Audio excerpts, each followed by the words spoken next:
अस्सलाम वालेकुम। कैसे हैं आप लोग? ठीक हैं?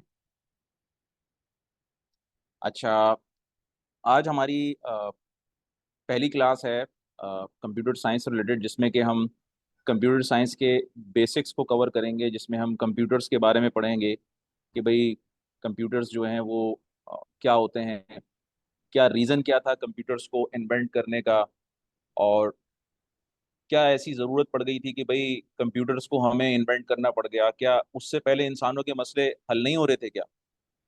तो ये चीज़ें हैं कुछ जो कि हम आज कवर करते हैं, और थोड़ा सा ब्रीफ हिस्ट्री भी हम थोड़ी सी देखेंगे बिल्कुल कंप्यूटर की, कि भाई कंप्यूटर्स क्या हैं और ये क्यों इन्वेंट किए गए थे और क्या प्रॉब्लम्स थे जो कि इंसानों को पहले चैलेंजेस आ रहे थे जो कि वो सॉल्व नहीं कर पा रहे थे। तो फिर कंप्यूटर्स को इन्वेंट किया गया, और वो सारे काम, वो सारे चैलेंजेस, वो सारे प्रॉब्लम्स जो कि इंसान सॉल्व नहीं कर पा रहे थे, या एफिशिएंटली उनको एक टाइम पे, एक जिसे कहते हैं ना, एक लिमिटेड टाइम में या गिवन टाइम फ्रेम के अंदर उसको वो रिजॉल्व नहीं कर पा रहे थे, उनको उन चैलेंजेस को सॉल्व नहीं कर पा रहे थे, तो फिर उन्होंने कंप्यूटर्स की और मशीन्स की हेल्प लेना शुरू की। तो हम ये चीज़ें इसमें हम देखते हैं। तो इसमें सबसे पहले अगर मेरी, अगर आप लोगों को अगर स्क्रीन शेयर करा सकते हैं, या फिर गिटहब पे मैंने ये अपलोड कर दिए हैं, जो होस्ट हैं आप उनसे मेरी रिक्वेस्ट है कि अगर वो इसको ओपन कर देना, आप मेरा स्क्रीन डॉक्यूमेंट। शेयर कर लें। मैं स्क्रीन को, मेरी स्क्रीन नजर आ रही है सबको? जी आ रही है। ठीक है, गुड। अच्छा, मेरी आवाज़ क्लियर है? ज़रा सा मुझे ये बता दीजिएगा, मेरी वॉइस क्लियर है? जी आवाज़ भी क्लियर है, स्क्रीन भी ठीक नज़र आ रही है। ठीक है जी, वेरी गुड।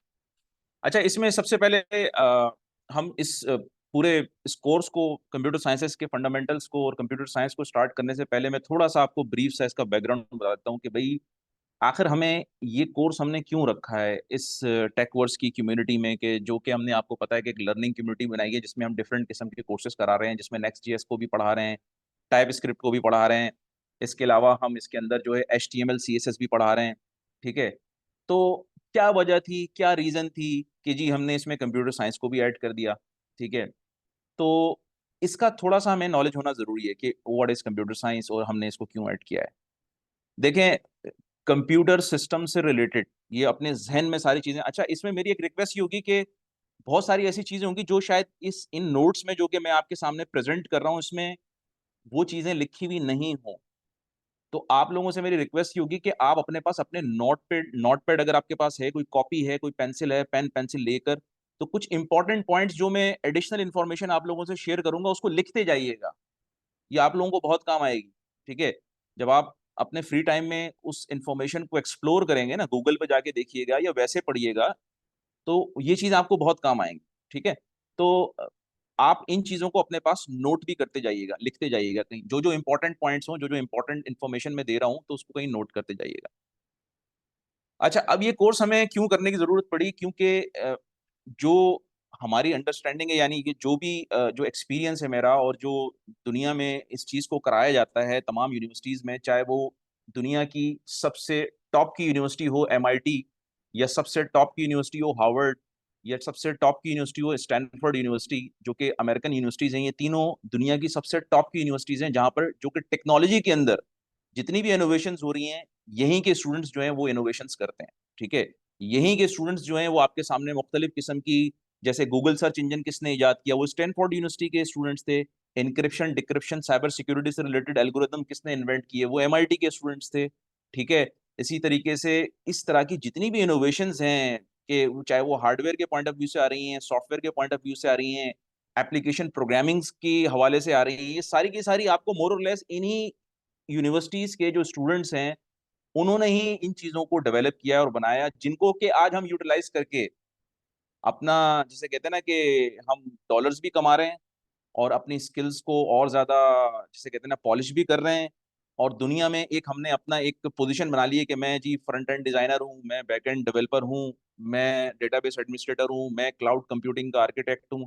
ये सारी इनोवेशंस और ये सारी इजादात इन्हीं यूनिवर्सिटीज़ के स्टूडेंट्स की और इन्हीं यूनिवर्सिटीज़ की। तो ये जो 3 यूनिवर्सिटीज़ मैंने आपको बताई हैं, number 1 Harvard university, number 2 MIT university, और नंबर 3 जो है वो स्टैनफोर्ड यूनिवर्सिटी।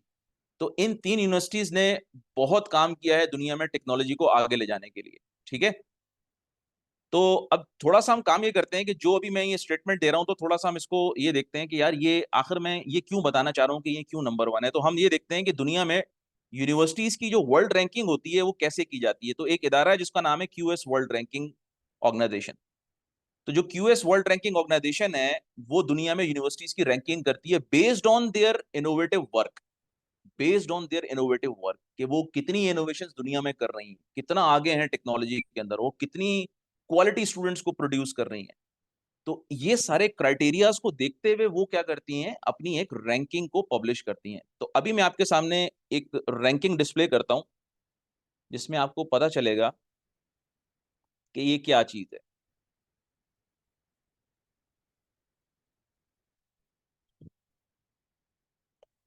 QS ranking. अब ये देखें, इसमें जो सबसे टॉप पे यूनिवर्सिटी आई है वो कौन सी आई है? वो आई है हार्वर्ड यूनिवर्सिटी। एक सेकंड, इसको मैं लिंक को भी आपको ओपन कर देता हूँ।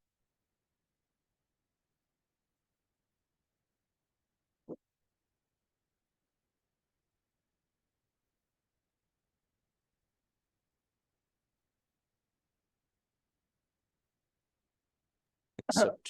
सर अगर आपने स्क्रीन शेयर करी है तो आपकी सेकंड वाली स्क्रीन शेयर नहीं हो रही है। अच्छा जी, मैं शेयर कर देता हूँ, सेकंड स्क्रीन भी शेयर कर देता हूँ, वेट कीजिएगा। इंटायर मैंने स्क्रीन शेयर मैंने करी। एंटायर कर दिया, एंटायर कर दिया। अब नजर आ रही है? जी अब अब नजर आ नजर। जी। अब ये देखिए, ये जो क्यूएस वर्ल्ड रैंकिंग की वेबसाइट है, ये जो ऑर्गेनाइजेशन है, ये क्या करती है, ये रैंक करती है यूनिवर्सिटीज को। तो इसने जो 2024 की रैंकिंग दी है उसमें सबसे टॉप पे रखा है किसको? हार्वर्ड यूनिवर्सिटी को। और एक सेकंड रुकिए। अच्छा, इंजीनियरिंग एंड टेक्नोलॉजी में देखना है हमने, सॉरी। इंजीनियरिंग एंड टेक्नोलॉजी में देखें तो हमारे पास सबसे टॉप पे है एमआईटी, ठीक है, Massachusetts institute of technology. Second number पर जो यूनिवर्सिटी है वो स्टैनफोर्ड है। और 8th नंबर पे हार्वर्ड यूनिवर्सिटी है, ठीक है। यानी कि जो टॉप 10 यूनिवर्सिटीज हैं उसके अंदर एमआईटी भी आ रहा है, स्टैनफोर्ड यूनिवर्सिटी भी आ रही है, और हार्वर्ड यूनिवर्सिटी भी आ रही है, ठीक है। इसकी अगर आप टॉप 500 यूनिवर्सिटीज देखेंगे तो उसमें शायद कोई एक आध यूनिवर्सिटी होगी जो कि जिसका ताल्लुक पाकिस्तान से होगा। तो टॉप 500 में भी हमारा तो नामो निशान नहीं है भाई, ठीक है। तो ये टॉप 1 यूनिवर्सिटी जो है, या जो टॉप की जो टॉप 10 यूनिवर्सिटीज हैं, जिसमें कि एमआईटी है, स्टैनफोर्ड है और हार्वर्ड यूनिवर्सिटी है, तो हम इन्हीं के कोर्सेज को फॉलो करेंगे जो फंडामेंटल्स ऑफ कंप्यूटर साइंसेस को कवर कर रहे होंगे, ठीक है। जिसमें प्रोफेसर डेविड मेलन है, एयान बेल हैं, डॉक्टर एयान बेल जो एमआईटी की हैं, उनका हम कोर्स फॉलो करेंगे, उनको फॉलो कर रहे होंगे। और इसी तरह हार्वर्ड यूनिवर्सिटी के CS50 भी पढ़ाते हैं, आपने बड़ा ये मशहूर उनका कोर्स है डॉक्टर डेविड मेलन का, वो हम उसको फॉलो करेंगे। और उसको फॉलो करते हुए हम इनकी गाइडलाइंस को फॉलो करते हुए इस कोर्स को आपको पढ़ाएंगे और इस कोर्स को समझाने की कोशिश करेंगे, ताकि आप में जब आप टाइप स्क्रिप्ट पे काम कर रहे हो, नेक्स्ट जेएस पे काम कर रहे हो, चाहे कोई भी डेवलपमेंटल प्रोजेक्ट कर रहे हो, तो वो कॉन्सेप्ट्स जो हम आपको इस कोर्स के थ्रू देंगे ये आपको हेल्प आउट करेंगे अपने प्रोग्राम्स को ऑप्टिमाइज बनाने में, अपने प्रोग्राम्स को वेल परफॉर्मेंट बनाने में, अपने प्रोग्राम्स को वेल सिक्योर बनाने में। इन तमाम चीजों में ये आपको चीजें हेल्प आउट करेंगी, ये जो कॉन्सेप्ट्स आपको इस कोर्स के थ्रू दिए जाएंगे। यही फायदा होता है। कंप्यूटर साइंस क्यों पढ़ाई जाती है? इसीलिए पढ़ाई जाती है। तमाम जितने भी कोर सब्जेक्ट्स हैं कंप्यूटर्स के, जहाँ पे भी आईटी पढ़ाई जाती है, जहाँ पे भी सॉफ्टवेयर इंजीनियरिंग पढ़ाई जाती है, जहाँ पे भी डेटा साइंसेस पढ़ाई जाती है, तो सबसे पहले बच्चों को क्या पढ़ाया जाता है? उनको कंप्यूटर साइंस के फंडामेंटल्स पढ़ाए जाते हैं। क्योंकि अगर वो फंडामेंटल्स वो पढ़ लेंगे तो फिर वो क्या कर सकते हैं, आगे अच्छे प्रोग्रामर्स भी बन सकते हैं, अच्छे सॉफ्टवेयर इंजीनियर्स भी बन सकते हैं, अच्छे डेटा साइंटिस्ट भी बन सकते हैं, अच्छे आर्टिफिशियल एआई के इंजीनियर भी बन सकते हैं। क्योंकि उनको बेस पता चल गई ना, उनको बेसिक्स पता चल गई।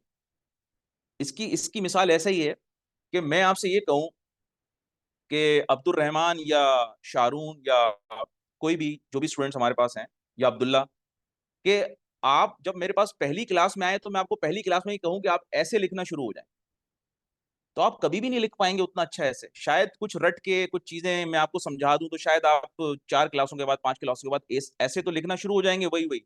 लेकिन क्या आपको ग्रामर्स का पता होगा? क्या आपको उसकी एबीसीडी का पता होगा? आपको नहीं पता होगा। तो ये बिल्कुल ऐसे ही है कि जब आप कंप्यूटर साइंस का कोर्स पढ़ रहे हैं, कंप्यूटर साइंस के बारे में पढ़ रहे हैं, तो इसका मतलब है अब आप जो है ना आईटी की, कंप्यूटर्स की एबीसीडी समझ रहे हैं, उसकी ग्रामर समझ रहे हैं, ताकि आप उसके ऊपर ऑन टॉप ऑफ दैट आप क्या करेंगे, अच्छे प्रोग्राम्स डेवलप करेंगे, अच्छे सॉफ्टवेयर इंजीनियर बनेंगे, अच्छे प्रोग्रामर, क्या वेब डेवलपर बनेंगे, अच्छे टाइप स्क्रिप्ट के प्रोग्रामर बनेंगे, और अच्छे आप साइबर सिक्योरिटी के एक्सपर्ट बनेंगे, अच्छे डेटा साइंटिस्ट बनेंगे। ये सारी चीजें फिर आपको आएंगी, क्योंकि जब आप ये चीजें अपनी फील्ड में अप्लाई करेंगे ना, तो पीछे आपको वो कॉन्सेप्ट याद आएंगे जो यहाँ पे दिए जाएंगे। इसीलिए दुनिया की टॉप यूनिवर्सिटी सबसे पहले सीएस पढ़ाती है, कंप्यूटर साइंस का फंडामेंटल। ये रीजन है पढ़ाने की। ठीक है। तो ये हम थोड़ी सी इसकी जो बैकग्राउंड थी, और ये क्यूएस वर्ल्ड रैंकिंग यूनिवर्सिटीज की थी, कि इसमें जो इंजीनियरिंग एंड टेक्नोलॉजी की यूनिवर्सिटीज थी टॉप 3, और ये टॉप 10 के अंदर हार्वर्ड यूनिवर्सिटी है, स्टैनफोर्ड है, और ये एमआईटी है। इसको देखने के बाद अब हम थोड़ा सा आगे बढ़ते हैं कि जनाब, हम उसी सवाल पर आते हैं कि जी, कंप्यूटर्स जो है वो आखिर क्या हुआ था, ऐसा क्या प्रॉब्लम था कि जी कंप्यूटर्स को बनाया गया? क्या इंसान पहले प्रॉब्लम्स को सॉल्व नहीं कर रहे थे? क्या मसले मसाइल पहले सॉल्व नहीं हो रहे थे कि जो कंप्यूटर बनाने पड़े? जी बिल्कुल सॉल्व हो रहे थे। लेकिन क्या था कि गैप मौजूद था। गैप ये मौजूद था कि ह्यूमन एफर्ट्स बहुत ज्यादा लगानी पड़ रही थी, ह्यूमन को मैनुअल काम बहुत ज्यादा करना पड़ रहा था। कंप्यूटर्स ने आकर उनके मैनुअल काम को रिड्यूस किया। कंप्यूटर्स ने आके प्रोसेसिंग को फास्ट किया। हुआ ये कि भाई 18th सेंचुरी में यूएसए में एक यानी कि ये आपको पता है कि हर हर मुल्क, हर कंट्री हर 10 साल के बाद एक सेंसस कराता है। सेंसस का फायदा ये होता है, या जिसको हम मर्दमशुमारी कहते हैं। मर्दमशुमारी का फायदा क्या होता है जी? मर्दमशुमारी का फायदा ये होता है कि जी, हमें ये पता चल जाता है कि हमारे मुल्क में लोग कितने रहते हैं, किस एज ग्रुप के रहते हैं, उनकी क्या क्वालिफिकेशंस हैं, उनकी क्या रिक्वायरमेंट्स हैं। ठीक है। और हमें आने वाले 5 या 10 साल के अंदर क्या क्या चीजें उनके लिए बनानी होंगी, इंफ्रास्ट्रक्चर कैसे डेवलप करना होगा, उनकी ग़िज़ाई ज़रूरियात को, फूड की ज़रूरियात को पूरा करने के लिए कितनी हमें लैंड के ऊपर एग्रीकल्चर को प्रमोट करना पड़ेगा, कितनी हमें इंडस्ट्रीज लगानी पड़ेंगी ताकि जॉब्स को क्रिएट करें, कितनी हमें जो है वो एजुकेशनल इंस्टीट्यूट्स बनाने पड़ेंगे ताकि अपने नौजवानों को हम वहां पे तालीम दें। ये सारी चीजें कहाँ से कैलकुलेट होती हैं? ये सारी चीजें कैलकुलेट होती हैं जब कोई भी कंट्री अपनी सेंसस कराता है, जिसको कि हम मर्दमशुमारी कहते हैं। हमारे मुल्क में भी होती है ना, हर 10 साल के बाद आप देखें हमारे यहाँ पे मर्दमशुमारी होती है। तो इसका, इस मर्दमशुमारी से क्या बेनिफिट्स लिए जाते हैं, इसके पीछे क्या, जिसे कहते हैं ना, रैशनल्स क्या हैं इसके, इसको क्यों कराया जाता है, रीजन क्या है इसकी, वो ये हैं जो 4-5 वजूहात मैंने अभी आपको बताई हैं। तो दुनिया में हर कंट्री ये सेंसस करवाता है हर 10 साल के बाद। ठीक है। एक सेट पैटर्न है, एक सेट क्राइटेरिया है दुनिया का। सबने एक ग्लोबल स्टैंडर्ड बनाया हुआ है। 10 साल के बाद हर कंट्री जो है वो मर्दमशुमारी कराएगा, ताकि आने वाले आगे फ्यूचर के 10 साल की प्लानिंग कर सकें और अपनी रिक्वायरमेंट्स को कैलकुलेट कर सकें कि भाई फ्यूचर में हमें ह्यूमन रिसोर्स को, अपने मुल्क में जो रियाया है, पब्लिक है, उसके लिए हमें क्या क्या फैसिलिटीज देनी है, क्या क्या इंतजाम करने हैं, और ये सारी चीजें करनी है। तो यही यही फिनोमेना को यूज करते हुए, इसी चीज को देखते हुए, इसी कन्वेंशन को यूज करते हुए यूएसए ने भी 1800 सेंचुरी के अंदर एक मर्दमशुमारी कराई। उस मर्दमशुमारी को उन्होंने कंप्लीट तो शायद एक हफ्ते में कर लिया, लेकिन उसके रिजल्ट को कंपाइल करने में 7 साल लग गए। ये मैं 18 सेंचुरी की बात कर रहा हूँ। ये मैं अभी यहाँ की 19, ये जो हम, जो जिस सेंचुरी में हम लोग बैठे हुए हैं, जिस डेट में हम लोग बैठे हुए हैं, मैं इस डेट की बात नहीं कर रहा, ये मैं उस पुरानी डेट की बात कर रहा हूँ। तो जब ये प्रॉब्लम एक आया कि यार, आपने डेटा तो, जो एक्सट्रैक्ट करना था, जो डेटा लेना था, लोगों का जो नोट करना था, डॉक्यूमेंट्स में नोट करना था, वो तो आपने बड़ा जल्दी कर लिया, क्विकली, चले एक हफ्ते में कर लिया, बहुत हुआ चले 10 दिन में कर लिया, आपने 15 दिन में कर लिया, लेट से 2 वीक्स में आपने पूरी मर्दमशुमारी कंप्लीट कर ली। लेकिन उसका रिजल्ट कंपाइल करने में, उसके रिजल्ट को प्रोसेस करने में आपको 7 साल लग गए। क्यों?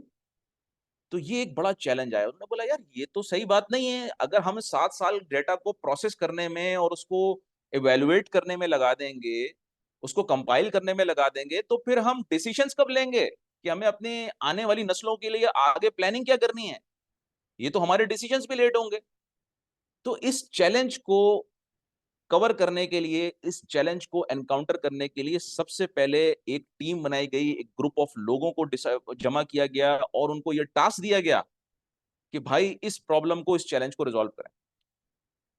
ये तो हम ऐसे तो हम नहीं कर पाएंगे। ये तो एफिशिएंट वे नहीं है इंफॉर्मेशन को प्रोसेस करने का, डेटा को प्रोसेस करने का। मैनुअल, ह्यूमन बैठ के फाइलों के अंदर मैनुअल काम कर रहे हो। सोचिए जरा आप, तो कितना टाइम लगेगा? तो टाइम लग जाएगा प्रोसेस करने में। तो उसके उस इस चीज को, इस चैलेंज को कवर करने के लिए पहला कंप्यूटर सिस्टम्स डिजाइन किया गया 18 सेंचुरीज के अंदर, 19 सेंचुरीज में, जो कि रूम साइज कंप्यूटर था। यानी उसका साइज उस कंप्यूटिंग मशीन का, ये आपको स्क्रीन पे अगर मेरे नजर आ रहा है तो ये देखेंगे, ये पूरे एक रूम के बराबर कंप्यूटर सिस्टम है। इसको मैं थोड़ा सा जूम भी करता हूं ताकि आपको और अच्छे से क्लियर हो जाए। एक सेकंड और जूम कर देते हैं। ये देख रहे हैं, ये पूरा कंप्यूटर एक सिंगल कंप्यूटर है भाई। ये एक सिंपल सिंगल कंप्यूटर है जो कि रूम साइज का कंप्यूटर है, जो कि जिसमें कि जो कि डेटा को प्रोसेस करने के लिए, इंफॉर्मेशन को प्रोसेस करने के लिए, कंप्यूटेशन को परफॉर्म करने के लिए यूज किया जा रहा है। ये अमेरिकन समझ लें कि कंप्यूटर था जो पहला डिजाइन किया गया यहाँ पर। फिर थोड़ी और प्रोग्रेस हुई, ट्रांजिस्टर इजाद हुआ।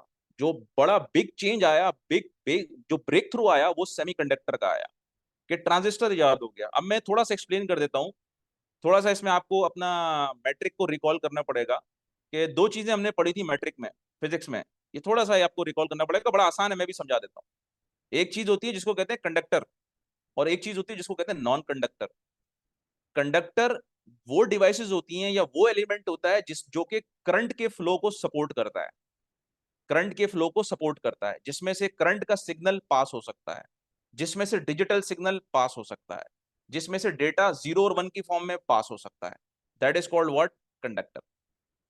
अब नॉन कंडक्टर्स क्या है? नॉन कंडक्टर्स वो हैं कि जो करंट के फ्लो को रेजिस्ट करते हैं, जो करंट को पास होने नहीं देते, जो डेटा को पास होने नहीं देंगे, जो इंफॉर्मेशन को पास होने नहीं देंगे, जो डिजिटल सिग्नल को 0 और 1 की फॉर्म में, जो बाइनरी फॉर्म में होगा, उसको पास नहीं होने देंगे। सो दोज डिवाइसेस और those elements are called what? उनको हम कहते हैं, वो हैं नॉन कंडक्टर्स। ठीक है। अच्छा, अब बात यह है कि ना तो प्योर कंडक्टर अच्छी चीज होती है और ना ही प्योर नॉन कंडक्टर अच्छी चीज है। अगर मैं प्योर कंडक्टर को यूज कर लूं तो कोई सिग्नल पास ही नहीं हो सकता, कोई करंट पास ही नहीं हो सकता। तो जब करंट ही पास नहीं होगा, एनर्जी फ्लो नहीं होगी, तो मेरे पास रिजल्ट क्या आएगा? सिर्फ और कुछ भी नहीं होगा, मेरे को कुछ नजर ही नहीं आएगा। ठीक है। तो अगर मैं प्योर कंडक्टर को यूज करता हूं तो उसमें से करंट या एनर्जी का फ्लो इतना ज्यादा होगा, इतना ज्यादा होगा कि वो आगे डिवाइसेस को बर्न आउट कर देगा जिनको वो एनर्जी दी जाएगी। तो ये एक प्रॉब्लम है। तो फिर इनके दरमियान की एक चीज बनाई गई जो कंडक्टर भी हो और नॉन कंडक्टर भी हो, जिसमें वो दोनों खुसूसियात मौजूद हों, जिसमें वो दोनों कैरेक्टरिस्टिक्स मौजूद हों, कि वो एज अ कंडक्टर भी यूज हो सके और एज अ नॉन कंडक्टर भी यूज हो सके, ताकि वो इलेक्ट्रिसिटी के फ्लो को, करंट के फ्लो को, डिजिटल सिग्नल के फ्लो को स्टेबलाइज करे। उसको कहते हैं सेमीकंडक्टर। क्या कहते हैं उसको? सेमीकंडक्टर। सेमीकंडक्टर ये वो डिवाइस होती है या ये वो एलिमेंट होता है कि जिसमें ये दोनों खुसूसियात मौजूद होती हैं कि उसके अंदर नॉन कंडक्टिंग फीचर्स भी होते हैं और कंडक्टिंग फीचर्स भी होते हैं। यानी कि उससे आप करंट को फ्लो भी कराते हैं और उसके अंदर रेजिस्टेंस भी होती है। दोनों काम होते हैं ताकि आगे जो डिवाइसेस जिनके अंदर वो सेमीकंडक्टर लग रहा है, वो एक स्टेबल करंट के फ्लो को सपोर्ट कर सकें, वो एक स्टेबल करंट के सिग्नल को सपोर्ट कर सकें, वो एक स्टेबल डिजिटल सिग्नल को सपोर्ट कर सकें। जब मैं डिजिटल सिग्नल की बात कर रहा हूं, इसका मतलब है मैं 0 और 1 की बात कर रहा हूं। डिजिटल सिग्नल की दो स्टेट्स होती हैं, एक या तो वो 0 होगा सिग्नल या फिर 1 होगा। 0 का मतलब होगा या तो बल्ब ऑन होगा इलेक्ट्रिसिटी का, जब मैं स्विच को इलेक्ट्रिसिटी के ऑन करता हूं तो वो क्या हो जाता है? 1 हो जाता है, क्योंकि वो ऑन हो जाता है। जैसे ही मैं ऑफ करता हूं तो उसकी वैल्यू 0 हो जाती है। तो जब भी बल्ब को आप अपने घर में ऑन करते हैं ना स्विच से, इसका मतलब है सिग्नल जो गया है, डिजिटल सिग्नल कौन सा गया है? वो 1 का गया है उसके पास। और जब आप अपने घर में बल्ब और स्विच को ऑफ करते हैं तो इसका मतलब है कौन सा डिजिटल सिग्नल गया है? वो 0 का सिग्नल गया है। ठीक है। तो सेमीकंडक्टर्स भी जो हैं वो जस्ट लाइक अ स्विच हैं। आपके घर में आपने कभी देखा है इलेक्ट्रिसिटी बोर्ड्स अक्सर लगे हुए होंगे, सबके घर में लगे हुए होंगे, जहां पर के मुख्तलिफ लाइट्स के स्विचेस होते हैं, पंखे के स्विचेस होते हैं, ये सारे स्विचेस होते हैं ना। जब आप उस स्विच को ऑन करते हैं तो डिजिटल सिग्नल कौन सा जाता है? सिग्नल की वैल्यू क्या जाती है? वो जाती है 1, जब आप ऑन करते हैं। जैसे ही आप उसको ऑफ करते हैं तो सिग्नल की वैल्यू क्या हो जाती है? 0 हो जाती है और बल्ब वो ऑफ हो जाता है। तो ये दो स्टेट्स होती हैं जिनको कि बाइनरी स्टेट्स कहा जाता है। तो जितने भी कंप्यूटर सिस्टम्स हैं, जितनी भी इलेक्ट्रॉनिक डिवाइसेस हैं, ये इन दो ही सिग्नल्स पे काम कर रही होती हैं और इन दो ही चीजों को समझती हैं, या तो वो 0 को समझती हैं या फिर वो 1 को समझती हैं। इसी चीज को मशीन लैंग्वेज कहा जाता है। जो मशीन लैंग्वेज है वो दो ही सिग्नल्स को समझती है, या जो मशीन है वो दो ही सिग्नल्स को समझती है। जैसे हम ह्यूमन है, हम तो उर्दू भी समझते हैं, हम तो पंजाबी भी समझते हैं, हम पश्तो भी समझते हैं, हम सिंधी भी समझते हैं, हम बलोची भी हैं, हम बलोची भी समझते हैं। इसके अलावा हम इंग्लिश भी समझते हैं, इसके अलावा हम स्पेनिश भी बोलते हैं। हम तो हमें तो पता नहीं कितनी लैंग्वेजेस आती है ना। लेकिन ये जो कंप्यूटर है, ये जो मशीन है, इसको सिर्फ और सिर्फ एक ही लैंग्वेज आती है, जिसको हम 0 और 1 की लैंग्वेज या बाइनरी लैंग्वेज कहा जाता है। जिसको या तो वो 0 को समझता है या वो 1 को समझता है। ठीक है, तो ये एक चीज है। क्योंकि जब आप इतनी ज्यादा लैंग्वेजेस को समझना शुरू हो जाएंगे, इतनी मल्टीपल लैंग्वेजेस को समझना शुरू हो जाएंगे जस्ट लाइक अ ह्यूमन, तो फिर आपको उतना ही ज्यादा प्रोसेसिंग पावर और उतनी ही ज्यादा कैपेसिटी चाहिए, उतना ज्यादा आप अपने सिस्टम को कॉम्प्लेक्स करते जाएंगे। तो खुदा ने, अल्लाह ने जो इंसान का सिस्टम बनाया है ना, तो ये देखें कितना कॉम्प्लेक्स सिस्टम और कितना एफिशिएंटली बनाया है। ये है जो उसकी कुदरत है खुदा की, कि जब उसने इंसान को बनाया तो उसने उसका सिस्टम ऐसा डिजाइन किया है, आर्किटेक्चर वो डिजाइन किया है कि जो कॉम्प्लेक्स भी है और एफिशिएंट भी है। ये ब्यूटी है नेचर की। तो इंसानों ने जो सिस्टम बनाया जा रहे हैं, इंसान खुदा की सलाहियतें तो नहीं है ना इंसान में। ठीक है, तो खुदा तो नहीं है, गॉड तो नहीं है अल्लाह, सॉरी इंसान जो है। तो वो जो भी अक्ल उसको अल्लाह ने दी है, उसने अपने प्रॉब्लम्स को सॉल्व करने के लिए इंसानों ही जैसी, जिस तरह इंसान काम करते हैं, एक मशीन को डेवलप किया जिसका नाम कंप्यूटर है, जिसको हम कंप्यूटर कहते हैं। एक मशीन को डेवलप किया जिसका नाम कंप्यूटर, जिसको हम कंप्यूटर कहते हैं, जिसको सिर्फ एक लैंग्वेज आती है। उसको उर्दू नहीं आती, उसको इंग्लिश नहीं आती, उसको फ्रेंच नहीं आती, कुछ नहीं आता उसको। उसको सिर्फ एक लैंग्वेज आती है, और वो है 0 और 1 की लैंग्वेज, और वो है डिजिटल लैंग्वेज, और वो है इलेक्ट्रिकल लैंग्वेज। यानी कि वो सिर्फ दो ही सिग्नल्स को समझता है, दो ही स्टेट्स को समझता है, या तो वो 0 को समझेगा या 1 को समझेगा। तो इसका मतलब है हम हर वो चीज जो कि कंप्यूटर सिस्टम में अपने फीड करते हैं, अपने कंप्यूटर को देते हैं, लिखते हैं, चाहे वो वर्ड के डॉक्यूमेंट हो, चाहे वो ईमेल्स हो, चाहे वो प्रेजेंटेशंस हो, चाहे वो हमारे टाइप स्क्रिप्ट्स हो, चाहे वो हमारे नेक्स्ट जीएस हो, चाहे वो हमारे जितने भी प्रोग्राम्स हो, डेटा हो, each and everything at the end जो कंपाइल होती है, जो कन्वर्ट होती है, वो किस में कन्वर्ट होती है? वो 0 और 1 में कन्वर्ट होती है। द रीजन बिहाइंड दैट कि जो कंप्यूटर है वो समझता ही और 0 और 1 की लैंग्वेज। अभी हम आगे चल के देखेंगे कि ये कैसे होता है, ये कन्वर्जन कैसे होती है, ऐसी क्या चीज है कि जो कन्वर्ट करती है भाई ये करेक्टर्स को, हम जो भी है। ऐसे तो आप ये मुझसे सवाल कर सकते हैं ना, पूछ सकते हैं सर ये बताएं कि अभी आप ये कह रहे हैं कि कंप्यूटर जो है वो 0 और 1 को समझता है, इसके अलावा वो कोई चीज समझता ही नहीं है। तो ये तो हम तो आप पूरे पूरे वर्ड के डॉक्यूमेंट लिख रहे हैं, ये भी आप नोट्स बना के लाए हैं, ये आप इमेज बना के लाए हैं, इसमें ये प्रेजेंटेशन बना के लाए हैं, ये जूम की मीटिंग चल रही है तो सारी इंग्लिश लिखी हुई है, ये सारे इमेजेस लगे हुए हैं, तो ये कैसे फिर को?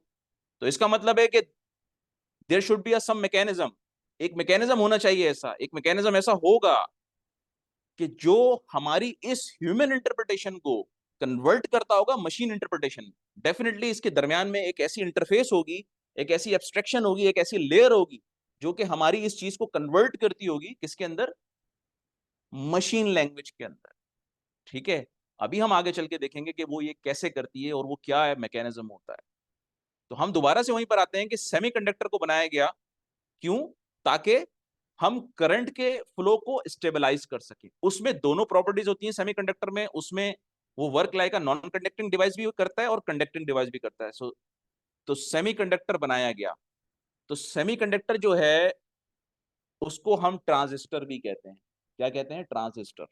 अभी मैं आपको दिखाता हूं ट्रांजिस्टर भी, लेकिन उसको दिखाने से पहले मैं थोड़ा सा आपको ये बता दूं कि जब कंप्यूटर पहला बनाया गया तो ये रूम साइज कंप्यूटर था, जिसको चलाने के लिए एक बड़ी मेहनत दरकार थी।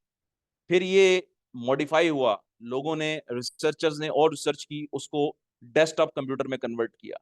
फिर डेस्कटॉप कंप्यूटर से वो मजीद एनहांस हुआ, वो टावर कंप्यूटर में आ गया। डेस्कटॉप पहले ये होते थे कि ये देख रहे हैं स्क्रीन मॉनिटर जो है ये इसके साथ अटैच्ड होती थी इसके ऊपर।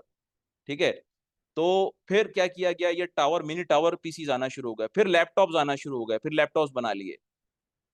फिर क्या किया गया कि फिर जी टैबलेट बना लिए, टैबलेट के बाद जी फिर क्या किया गया, मोबाइल बना गए, स्मार्टफोन बना लिए। फिर अब स्मार्टफोन के बाद नेक्स्ट एज क्या आ रही है कि जी कंप्यूटिंग को ह्यूमन बॉडी के अंदर इंजेक्ट कर दिया जाए, ह्यूमन माइंड में कंप्यूटिंग को, चिप को इंजेक्ट कर दिया जाए।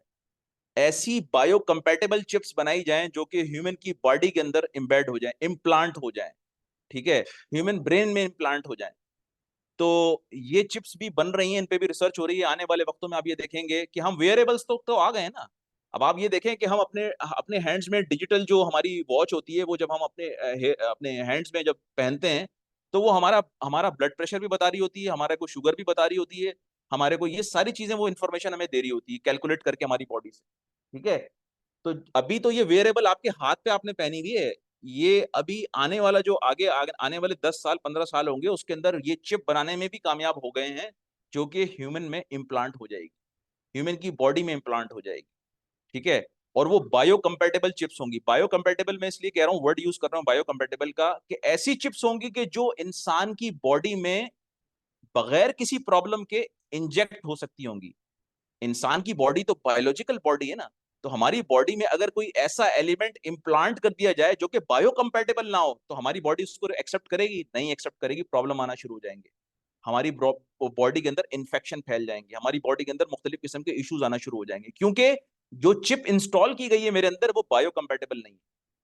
तो ये जो चिप्स बनाई गई हैं, जिसके थ्रू इंसान की बॉडी में ये चिप्स इंजेक्ट की जाएंगी, ये जो सेमीकंडक्टर्स हैं, ये जब इंजेक्ट किए जाएंगे इंसान की बॉडी में, तो ये सेमीकंडक्टर्स बायोकम्पैटिबल सेमीकंडक्टर्स होंगे। अभी आप इसकी एक मिसाल ये देखें कि आने वाले 5 साल में, 7 साल के अंदर हमारे पास जो कंप्यूटेशन है वो क्वांटम कंप्यूटेशन पे बनती जा रही है। यानी कि अब हमारे पास सिग्नल्स की 3 स्टेट आ गई हैं। पहले तो ये था कि सिग्नल था या तो 0 या फिर 1, अब एक मिड की स्टेट भी आ गई जिसको फजी स्टेट कहते हैं, क्यूबिट। अभी मैं उसके ऊपर मजीद एक्सप्लेन नहीं करता, बस मैं जस्ट आपको इन्फॉर्मेशन के लिए हिंट दे के मैं जा रहा हूँ, आगे बढ़ता हूँ। ठीक है। तो ये एक एवोल्यूशन था कंप्यूटर सिस्टम्स का, हमने देखा। मैंने बात स्टार्ट की थी कहां से? मैंने बात स्टार्ट की थी कि इंसानों को प्रॉब्लम क्या आया। उनको प्रॉब्लम ये आया डेटा की प्रोसेसिंग में, इंफॉर्मेशन की प्रोसेसिंग में, ये चैलेंज आया उनको। उन्होंने ये देख लिया कि अगर हम एक सेंसस का डेटा कंपाइल तो चले हम 15 दिन में कर लेंगे, निकाल लेंगे, सॉरी, एक्सट्रैक्ट तो हम जाकर घर घर चले जाएंगे, हम पूरी अपनी फोर्स को लगा देंगे कि जाओ घर घर जाओ, खटखटाओ लोगों के दरवाजे और सेंसस का डेटा निकालो। लेकिन उस डेटा को कंपाइल कैसे करेंगे, इतनी बड़ी आबादी के डेटा को? अगर उसको कंपाइल करने में, उसको मीनिंगफुल इंफॉर्मेशन में कन्वर्ट करने के लिए अगर हमें 7 साल लग जाते हैं, तो ऐसी सेंसस बेकार है कि जिसको कंपाइल होने में, जिसके रिजल्ट कंपाइल होने में 7 साल लग जाएं, तो वो डिसीजन कब लेंगे आप? ठीक है। तो ये कंप्यूटर्स का एवोल्यूशन ये था। कंप्यूटर्स को यूं बनाया गया, रूम साइज से ये स्टार्ट हुआ था, जो कि आहिस्ता आहिस्ता प्रोग्रेस करता करता ये पहले आया डेस्कटॉप पे, मिनी टावर पे आया, फिर टैबलेट पे आया, फिर उसके बाद मोबाइल पे आया, और अब ह्यूमन बॉडी के अंदर इस कंप्यूटिंग डिवाइस को लगा दिया जाएगा। ठीक है। और उससे मुख्तलिफ किस्म की ह्यूमन ब्रेन को कंट्रोल किया जा सकता है, और ह्यूमन ब्रेन, और ये भी किया जा सकता है कि ह्यूमन के मुख्तलिफ किस्म की, जैसे लेट्स से कि हार्ट बीट को कंट्रोल कर सकते हैं, शुगर को कंट्रोल कर सकते हैं। इसके अलावा और भी बहुत सारे केमिकल्स को जो ह्यूमन ब्रेन से रिलीज होते हैं ह्यूमन की बॉडी में। हमारी सारी जो प्रोसेसिंग है, हमारी सारी जो कंट्रोलिंग है, हमारे माइंड से होती है, ये चीज याद रखिएगा। हमारा माइंड है असल में जो सीपीयू, जो हमारा सेंट्रल प्रोसेसिंग यूनिट है, हमारा माइंड है, जो केमिकल्स की फॉर्म में हमारी बॉडी के अंदर मुख्तलिफ किस्म के सिग्नल्स को थ्रो करता है। जब हम खुश होते हैं तो हमारी बॉडी से खुशी का एक सिग्नल या खुशी का एक केमिकल हमारे ब्रेन से रिलीज होता है, जो कि हमारी बॉडी को ये देता है सिग्नल कि आपने खुश होना है, तो फिर हमें हैप्पीनेस फील होती है। ठीक है। जिसको डोपामाइन कहते हैं या जिसको हम एंड्रोफिन कहते हैं। ठीक है। जब हम सैड होते हैं, जब हम गम में होते हैं किसी भी वजह से, अनफॉर्चुनेटली, तो हमारी बॉडी से जो कोर्टिसोल है, वो जो हमारे पास जो स्ट्रेस का या सैडनेस का जो केमिकल है, वो हमारे ब्रेन से रिलीज होता है और हमारी बॉडी में आता है। तो हमारी बॉडी एकदम से, हम रोना शुरू हो जाते हैं या डर जाते हैं या फियरफुल हो जाते हैं। ठीक है। तो वो बेसिकली उन केमिकल्स के रिलीज की वजह से होता है, जो हमारे ब्रेन से जाते हैं। ब्रेन है हमारा असल में कंट्रोलिंग, जो कि हमारी बॉडी को मुख्तलिफ किस्म के सिग्नल सेंड कर रहा होता है। कब हमें खाना है, कब हमें उठना है, कब हमें जो है वो हंसना है, कब हमें जो है वो हम गम में चले जाएंगे, कब हम जो है वो एफिशिएंट परफॉर्म, कब हमें टायर्डनेस होगी, कब हम, ये सारी चीजें हमारे ब्रेन से कंट्रोल होती हैं। अब हम आगे बढ़ते हैं। तो कंप्यूटर साइंस क्या है? जब कंप्यूटर इतनी इंपॉर्टेंट चीज है, अभी हमने ऊपर देख लिया, तो फिर यार ये कंप्यूटर साइंस क्या भला है? अच्छा कंप्यूटर सर, साइंस, जी जी, इसको थोड़ा सा जूम आउट कर लें आप। मैं जूम आउट कर लेता हूँ।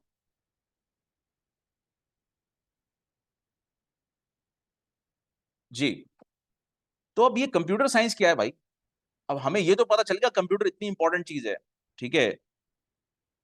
ये सारी चीजें हमें पता चल गई यार, ये तो बहुत ही इंपॉर्टेंट चीज है कंप्यूटर। ये तो समझ लें कि हम जितना भी डेटा ले आए, जितनी भी इंफॉर्मेशन ले आए, ये उसको मीनिंगफुल इंफॉर्मेशन में, मीनिंगफुल डेटा के अंदर प्रोसेस करके बहुत एफिशिएंटली हमें दे देगा। हमारा काम जो शायद सालों में होना हो, वो हमारा चंद घंटों में हो जाएगा, 1 घंटे में हम डाटा कंपाइल कर लेंगे। अभी जब कोविड आया था 2019 में, तो पाकिस्तान की सबसे बड़ी जीत ये थी कि पाकिस्तान के बच्चों ने, नस्ट यूनिवर्सिटी के और हमारे जो फास्ट के थे और इसमें हमारे लम्स के जो बच्चे थे, उन्होंने वो इंफॉर्मेशन सिस्टम बना लिया था, वो डेटा कंपाइल कर लिया था डिजिटल, जिसके ऊपर उन्होंने डेटा साइंस की टेक्निक्स को लगा के, एआई के एल्गोरिथम्स को निकाल के स्मार्ट लॉकडाउन कराए। आप ये देखें, पूरी दुनिया जो है वो बंद हुई है, लेकिन पाकिस्तान बंद नहीं हुआ है। इसी तरीके से स्वीडन बंद नहीं हुआ, वहां के प्राइम मिनिस्टर ने भी ये एक्शन लिया था, उसने बोला नहीं भाई मैं नहीं बंद कर सकता। तो माइक्रो लॉकडाउन जिसे कहते हैं ना, स्मॉल टाइप ऑफ लॉकडाउन, ये सारे स्मार्ट लॉकडाउन ये बनाए गए, ये लगाए गए ताकि कम से कम लोगों का कारोबार मुतासर हो, कम से कम लोग मुतासर हो, और ज्यादा ग्रेनुलर लेवल पर जहां पे प्रॉब्लम है सिर्फ उसी को फिक्स किया जाए। तो ये सिर्फ कंप्यूटर्स की वजह से हो सका, कंप्यूटर साइंस की फील्ड्स की वजह से हो सका, और इन डेटा प्रोसेसिंग के एल्गोरिथम्स की वजह से हो सका, एआई की वजह से हो सका। तो कंप्यूटर साइंस क्या है? कंप्यूटर साइंस इन तमाम एरियाज की, इन तमाम फील्ड्स की स्टडी का नाम, ठीक है। कंप्यूटर साइंस कंप्यूटर ऑर्गेनाइजेशन भी है, कंप्यूटर साइंस कंप्यूटर हार्डवेयर भी है, कंप्यूटर साइंस कंप्यूटर सॉफ्टवेयर भी है, computer science computer programming language भी है, कंप्यूटर साइंस कंप्यूटर एल्गोरिथम्स भी है, computer science computer data structure भी है। तो कंप्यूटर साइंस को अगर आपने नहीं पढ़ा, तो ना तो मेरे भाई आप एआई पढ़ पाएंगे, आर्टिफिशियल इंटेलिजेंस सही से फारिग हो जाएंगे, बिल्कुल फारिग हो जाएंगे। ना आप डेटा स्ट्रक्चर पढ़ पाएंगे, ना आप अच्छी प्रोग्रामिंग कर पाएंगे, ना आप साइबर सिक्योरिटी को पढ़ पाएंगे, ना आप कंप्यूटर्स को डिजाइन कर पाएंगे, डेवलप कर पाएंगे, कोई नई इनोवेशन कर पाएंगे कंप्यूटर्स या आईटी की फील्ड के अंदर। ये इतनी इंपॉर्टेंट चीज है, ये सबको कवर करती है, ये अम्ब्रेला है, सबके ऊपर एक छतरी है कंप्यूटर साइंस की, और उसके नीचे ये सारी चीजें फील्ड्स बन रही हैं, इवॉल्व हो रही हैं। ये अपने सारे कॉन्सेप्ट्स कंप्यूटर साइंस से लेती हैं, वहां से इनहेरिट करती हैं अपने पास, ठीक है। तो कंप्यूटर साइंस एआई भी है, कंप्यूटर साइंस की इंक्लूजन या इन्वॉल्वमेंट एआई में भी है, कंप्यूटर साइंस की इंक्लूजन और इन्वॉल्वमेंट डेटा साइंस में भी है, कंप्यूटर साइंस की inclusion and involvement data structure में भी है, कंप्यूटर साइंस की इंक्लूजन एंड इन्वॉल्वमेंट हार्डवेयर में भी है, प्रोग्रामिंग लैंग्वेजेस में भी है, सॉफ्टवेयर में भी है, एल्गोरिथम्स में भी है, मैथमेटिक्स में भी है, स्टैटिस्टिक्स में भी है। तो अगर आपने कंप्यूटर साइंस को डिटैच कर दिया इन तमाम फील्ड से, तो आप सोचें आप कहाँ खड़े होंगे? क्या आप इनोवेशन कर पाएंगे? क्या आप इन फील्ड्स के सही प्रॉपर कॉन्सेप्ट्स ले पाएंगे? कभी भी नहीं ले पाएंगे। आप हमेशा एक कच्चे प्रोग्रामर होंगे, एक जिसे कहते हैं ना कि इमेच्योर प्रोग्रामर होंगे, इमेच्योर डेटा साइंटिस्ट होंगे, इमेच्योर एआई इंजीनियर होंगे, इमेच्योर क्या कहते हैं आप डेटा साइंटिस्ट होंगे, इमेच्योर आप प्रोग्रामर होंगे। आप कुछ भी नहीं है अगर आप कंप्यूटर्स की और आईटी की फील्ड को यूज कर रहे हैं और आपको कंप्यूटर साइंस का नहीं पता, आपको उसके फंडामेंटल्स नहीं पता, आपको उसकी बेसिक वर्किंग नहीं पता। तो ये एबीसीडी है कंप्यूटर साइंस, इस पूरी आईटी की फील्ड की एबीसीडी है। अगर आपको ये करेक्टर सेट आ जाएंगे, एबीसीडी है, ये ग्रामर है, अगर ये चीज आपको पता चल जाएगी, इसके कॉन्सेप्ट समझ में आ जाएंगे, तो आप लोग क्या कर सकते हैं? अच्छा प्रोग्रामर भी लिख सकते हैं, अच्छे कंप्यूटर साइंटिस्ट भी बन सकते हैं, अच्छे आप जिसे कहते हैं ना कि डेटा साइंटिस्ट भी बन सकते हैं, अच्छे एआई इंजीनियर भी बन सकते हैं, और अच्छे साइबर सिक्योरिटी के स्पेशलिस्ट भी बन सकते हैं। एनीवे अब हम आगे चलते हैं। ये था जो कि कंप्यूटर साइंस की फील्ड है, जो कि इन तमाम एरियाज में अप्लाई होती है। इन तमाम एरियाज के अंदर कंप्यूटर साइंस की इंक्लूजन है, ठीक है। तो ये कंप्यूटर साइंस की फील्ड है पूरी, सही है, जिसके के अंदर हम इन तमाम एरियाज को स्टडी करते हैं। इन तमाम एरियाज के अंदर हम कंप्यूटर साइंस की फील्ड को स्टडी किया जाता है, कंप्यूटर साइंस को स्टडी किया जाता है, कंप्यूटर की साइंस अप्लाई होती है इन तमाम में। और कंप्यूटर का बेसिक फंक्शन क्या है, बेसिक पर्पस क्या है? कि इनपुट लेना, डेटा को इनपुट लेना, इनपुट लेके उस डेटा को प्रोसेस करना, और आउटपुट देना। यही 3 फंक्शन है कंप्यूटर के। चौथा चौथा फंक्शन एक और है, वो है स्टोर करना डेटा को। इनपुट लेना डेटा की, डेटा को प्रोसेस करना, डेटा को आउटपुट देना, और डेटा को स्टोर करना ताकि फ्यूचर में यूज हो सके। तो ये 4 फंक्शन हैं इसके कंप्यूटर्स के, ठीक है। नंबर 1 मैं लिख देता हूँ, ये नोट कर लें, कहीं मैं लिखना है शायद इसमें मैं भूल गया हूँ, लेकिन मैं बता देता हूँ जो कंप्यूटर्स के फंक्शन है वो 4 है।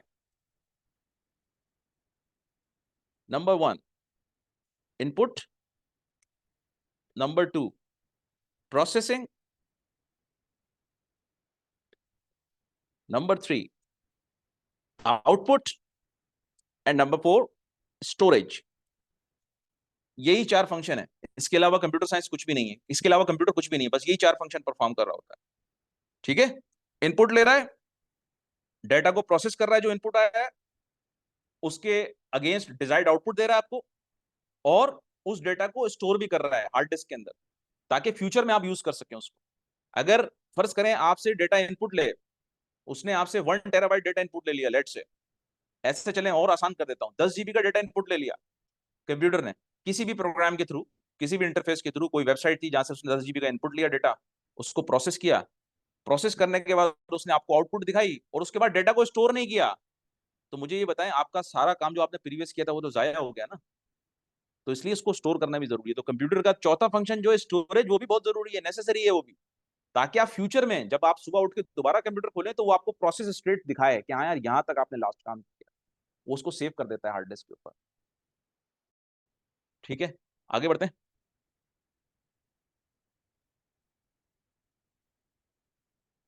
तो ये चीज मैं पढ़ा चुका हूँ। कंप्यूटर साइंस जो सब्जेक्ट्स हैं, computer science study of data structure, micro processor, algorithms, computer hardware, computer software, computer architecture, discrete mathematics, machine learning, database management system, computer networking, artificial intelligence, computer programming, data science, all these are the subject areas of what, computer science.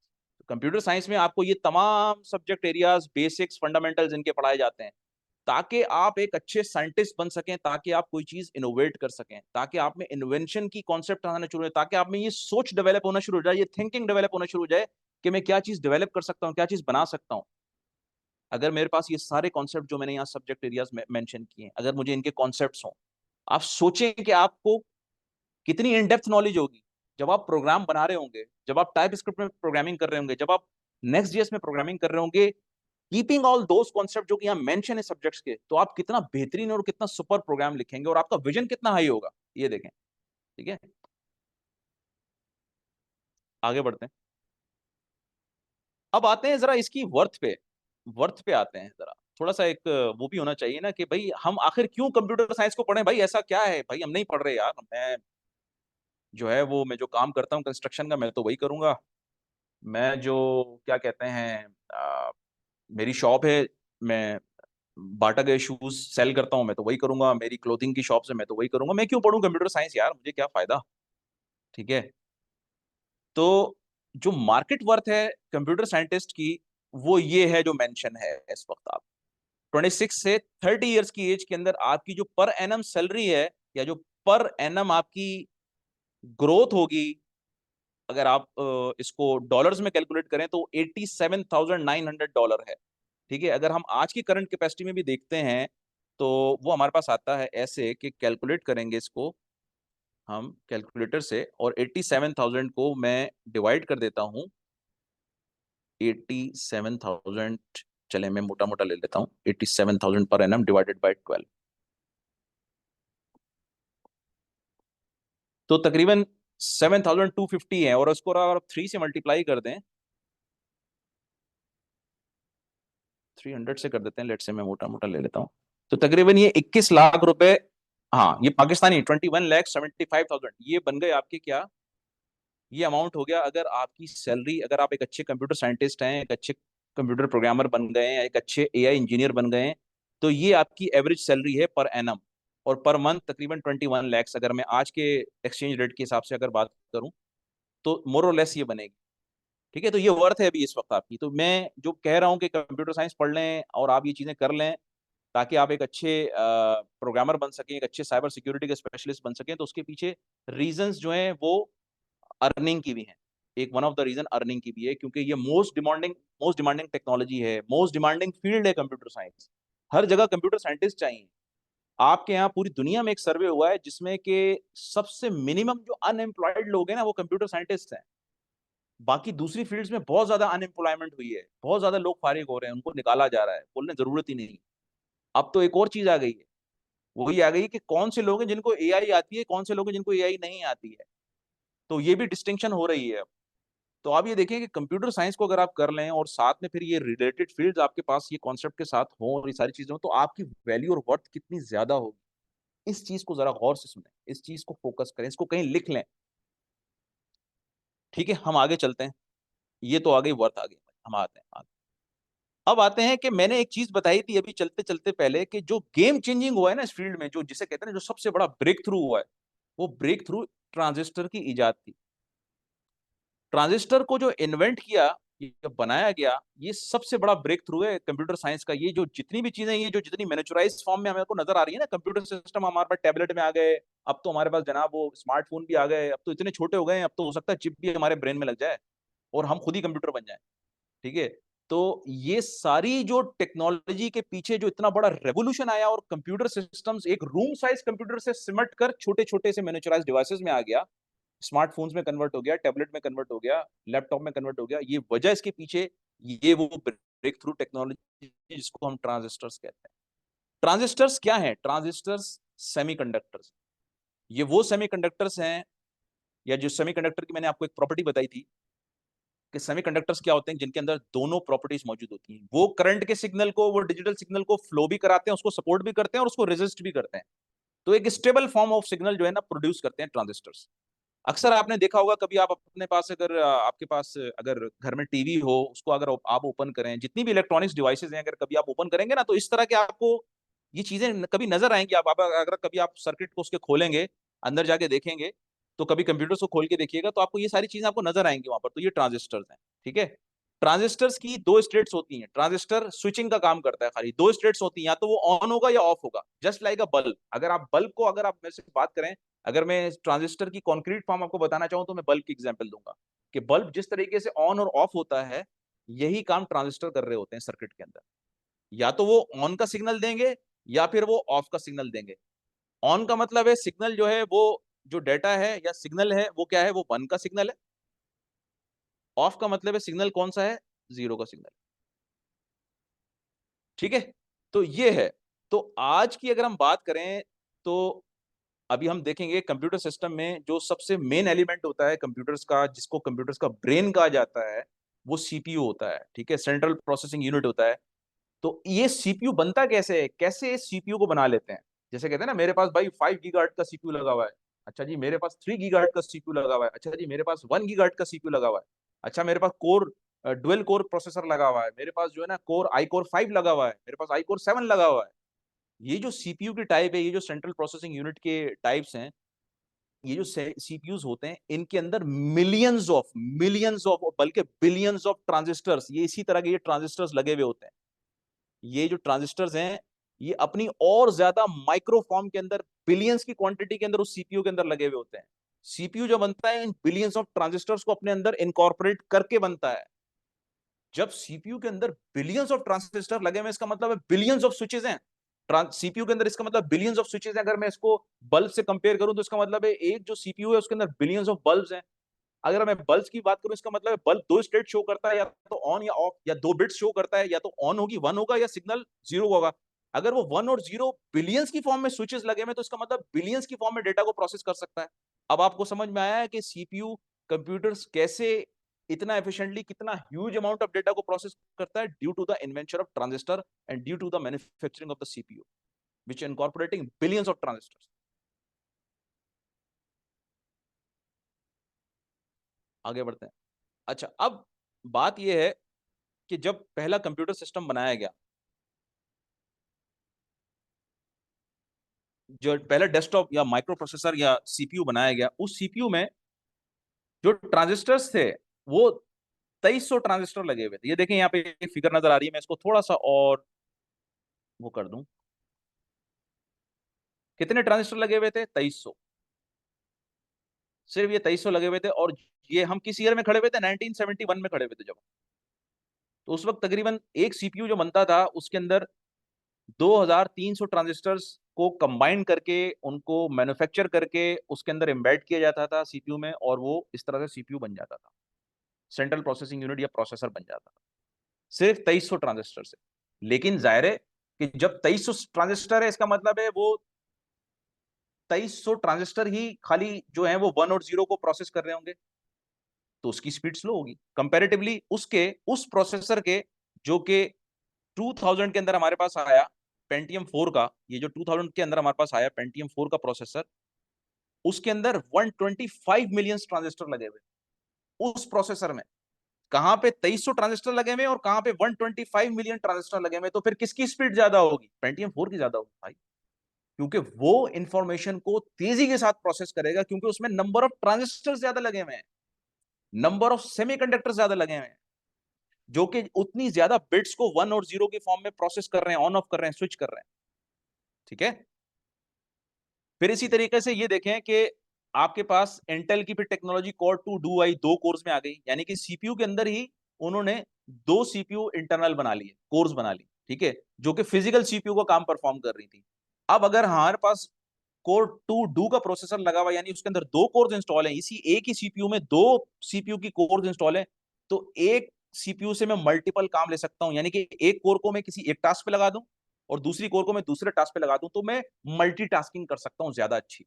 यानी कि मैं simultaneously audio भी चला सकता हूं, simultaneously video भी चला सकता हूं, साइमल्टेनियसली फाइल को भी अपलोड कर रहा हूँ, साइमल्टेनियसली मैं मल्टीपल काम कर रहा हूँ।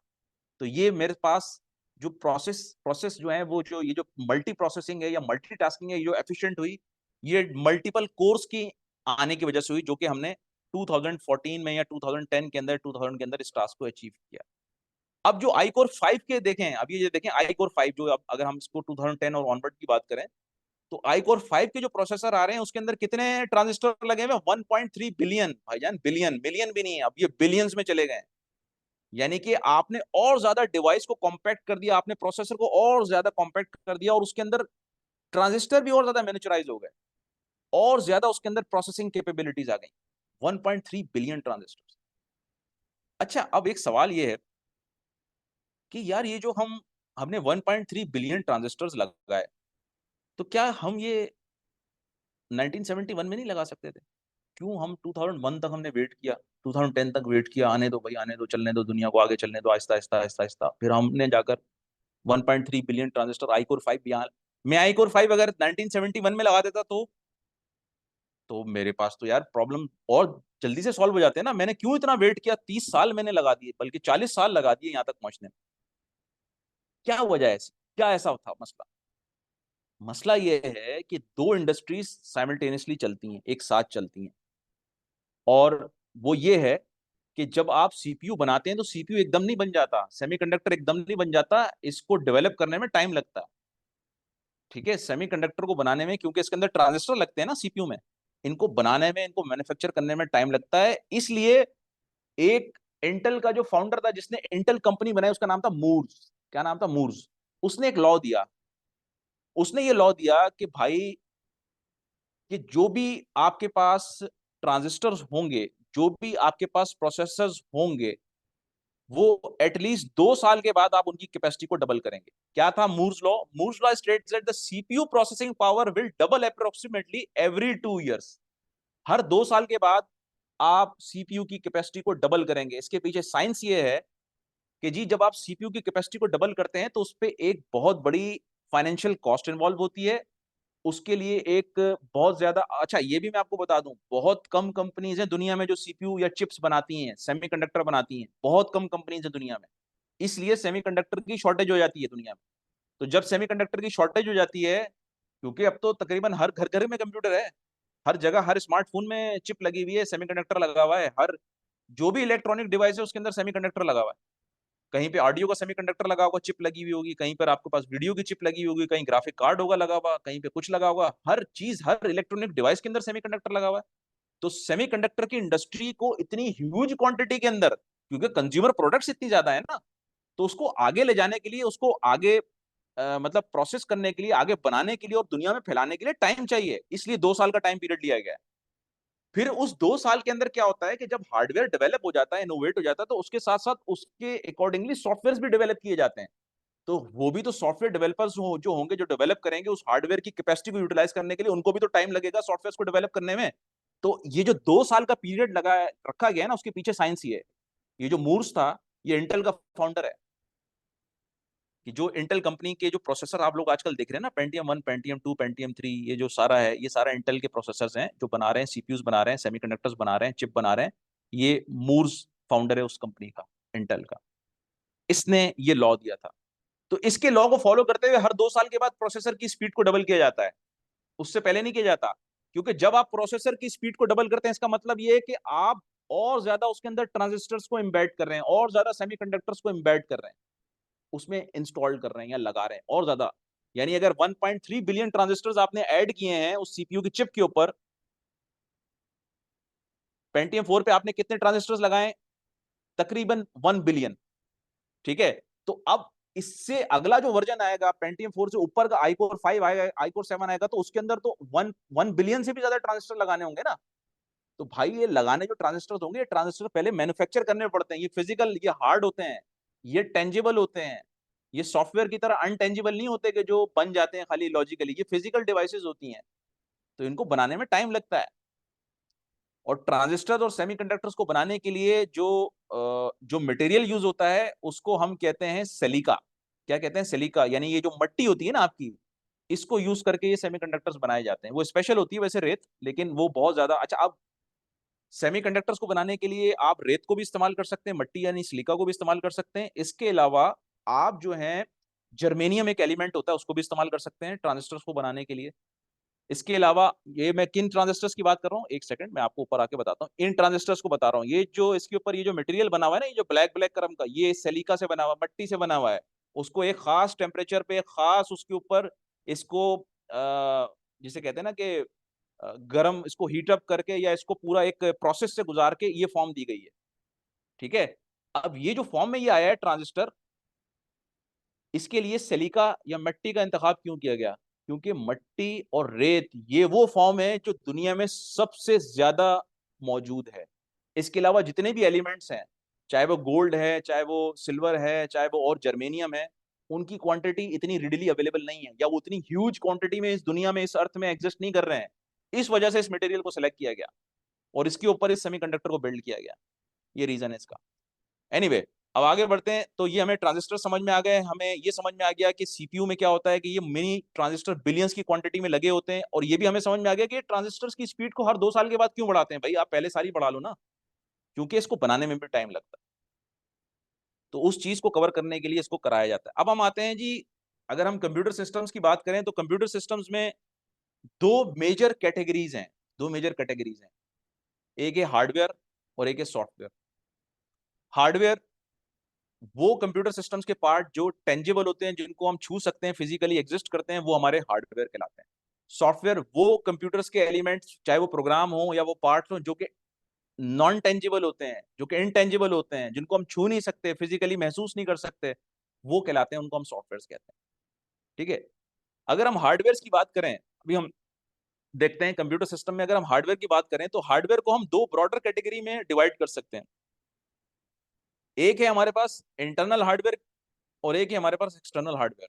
यानी ये वो चीजें हैं, ये वो डिवाइसेस हैं हार्डवेयर, जिनको हम फिजिकली टच कर सकते हैं, छू सकते हैं, हमें नजर आती हैं, हम इनको छू सकते हैं, महसूस कर सकते हैं, टेंजिबल हैं। अगर मैं इंटरनल हार्डवेयर की बात करूं, देखें आपके पास घर पे कंप्यूटर सिस्टम ऐसे ही होता है। अगर मैं नॉर्मल कंप्यूटर की बात करूं, अब तो टैबलेट्स आ गए, लेकिन मैं एक एग्जाम्पल के तौर पर दे रहा हूं। आपके पास नॉर्मल कंप्यूटर सिस्टम इसी तरीके का होता है। तो कंप्यूटर सिस्टम में वो सारे हार्डवेयर जो कि इंटरनली इंस्टॉल्ड होते हैं, इंटरनली प्लग किए जाते हैं उसके अंदर, इंटरनली उनको लगाया जाता है, वो हमें बाहर कंप्यूटर सिस्टम के नजर नहीं आ रहे होते, वो तो अंदर होते हैं। ये सारे जितनी भी कंपोनेंट्स आपके सामने शो हुए हैं, फ्लॉपी डिस्क है, सिस्टम कूलिंग फैन है, पावर सप्लाई है, सीपीयू हीट सिंक है, हार्ड डिस्क है, ऑप्टिकल ड्राइव है, रैम है, मदरबोर्ड है, ये सब कहाँ होते हैं? कंप्यूटर सिस्टम्स के अंदर इंस्टॉल हुए होते हैं, बाहर नहीं होते। तो ये सारे इंटरनल हार्डवेयर कंपोनेंट्स कहलाते हैं किसी भी कंप्यूटर सिस्टम्स के। ठीक है, तो हम इंटरनल कंप्यूटर के सिस्टम्स के हार्डवेयर, फ्लॉपी ड्राइव हो गई, अब तो फ्लॉपी तो खत्म ही हो गया, अब यूएसबी आ गई है, वो एक्सटर्नल है। तो हीट सीपीयू लगाते हैं, जो सीपीयू जो हम लगाते हैं कंप्यूटर सिस्टम में, वो इंटरनल हार्डवेयर है। रैम लगाते हैं उसके अंदर, वो इंटरनल हार्डवेयर है। हम हार्ड ऑप्टिकल ड्राइव लगाते हैं, डीवीडी ड्राइव लगाते हैं, वो इंटरनल हार्डवेयर है। इसके अलावा पावर सप्लाई लगाते हैं, वो इंटरनल हार्डवेयर है। इसके अलावा हम उसमें हार्ड डिस्क लगाते हैं, वो इंटरनल हार्डवेयर है। ये सारे क्या है? इंटरनल हार्डवेयर हैं, जो कि हम अपने कंप्यूटर सिस्टम में इंस्टॉल करते हैं, अपने कंप्यूटर में लगाते हैं। अब ये जितने भी हार्डवेयर हैं, चाहे वो इंटरनल हैं चाहे वो एक्सटर्नल हैं, वो जिस बोर्ड पे जाके कनेक्ट होते हैं, जिस बोर्ड पे जाके कनेक्ट होते हैं, उसको मदरबोर्ड कहा जाता है कंप्यूटर का। कंप्यूटर का मदरबोर्ड, उसको हम पीसीबी भी कहते हैं। Is a PCB, PCB. ये पाकिस्तान क्रिकेट बोर्ड नहीं है मेरे दोस्त, इसको कहते हैं printed circuit, circuit board. Printed circuit board इसको क्यों कहा जाता है? कि इसके ऊपर पूरी सर्किटरी जो होती है ना कंप्यूटर सिस्टम्स का पूरा सर्किट डिजाइन हुआ होता है, मैं इसको थोड़ा सा आपको बोल्ड करके दिखाता हूँ ताकि आपको और अच्छे से समझ आए। ये वो मदरबोर्ड है, इसके ऊपर ये देख रहे हैं, सारा इसके ऊपर पूरा सर्किट डायग्राम बना हुआ है, और इस मदरबोर्ड के ऊपर ये सारे इंटरनल कंपोनेंट जो हार्डवेयर के हैं कंप्यूटर के, वो सारे इसके ऊपर आकर प्लग होते हैं। इसके ऊपर आकर हम इनको इंजेक्ट करते हैं, इसमें जाके इसको इंसर्ट करते हैं। हर हर कंपोनेंट की एक प्लेस होती है जहां पर उस कंपोनेंट को एम्बेड किया जाता है, इंस्टॉल किया जाता है। ठीक है, रैम को यहाँ लगाया जाएगा, ग्राफिक कार्ड को यहाँ लगाया जाएगा, सीपीयू को यहाँ लगाया जाएगा। ठीक है, तो ये चीजें हैं। अच्छा, मैं जरा इसको दोबारा से जूम इन करता हूँ ताकि मैं इसमें आ सकूं उसमें। अच्छा, अब हम आगे आते हैं। अब एक्सटर्नल हार्डवेयर कंपोनेंट्स कौन से, अभी हमने डिस्कस किया कि जी इंटरनल हार्डवेयर कंपोनेंट्स होते हैं एक्सटर्नल। अब एक्सटर्नल हार्डवेयर कंपोनेंट्स कौन से होते हैं जी? जो मॉनिटर होता है वो एक्सटर्नली कनेक्ट करते हैं, कीबोर्ड को आप एक्सटर्नली कनेक्ट करते हैं, स्कैनर को आप एक्सटर्नली कनेक्ट करते हैं, माउस को आप एक्सटर्नली कनेक्ट करते हैं, प्रिंटर को आप एक्सटर्नली कनेक्ट करते हैं, प्रोजेक्टर को आप एक्सटर्नली कनेक्ट करते हैं, स्पीकर्स को आप एक्सटर्नली कनेक्ट करते हैं, ऑडियो स्पीकर जो आपके होते हैं, हेडफोन्स को जो हम लगाते हैं लैपटॉप के साथ, टैबलेट के जिसके भी साथ, वो एक्सटर्नली कनेक्ट करते हैं ना। उसके लिए हम इंटरनल कंप्यूटर को खोलते तो नहीं है ना जाकर उसमें फिर हेडफोन लगाते हैं, नहीं ऐसा तो नहीं करते ना, एक्सटर्नली कनेक्ट करते हैं। माइक को हम एक्सटर्नली कनेक्ट करते हैं। ठीक है, तो ये चीजें हैं जो कि हमारे पास जो है वो कंप्यूटर सिस्टम से रिलेटेड है, इंटरनल कंपोनेंट और एक्सटर्नल कंपोनेंट। ठीक है, अच्छा, अब हम आगे चलते हैं मजीद। तो इंटरनल कंपोनेंट और एक्सटर्नल कंपोनेंट समझ में आ गया। उसके बाद क्या होता है, जैसे मैंने डिस्कस किया था पहले ही, मैंने आपको बताया था कंप्यूटर सिस्टम्स जो है ना वो इस तरह से वर्क कर रहे होते हैं कि आपके पास इनपुट डिवाइसेस हैं, इनपुट डिवाइसेस हैं, उसके बाद आपके पास input devices CPU plus RAM, और उसके बाद आउटपुट डिवाइसेस।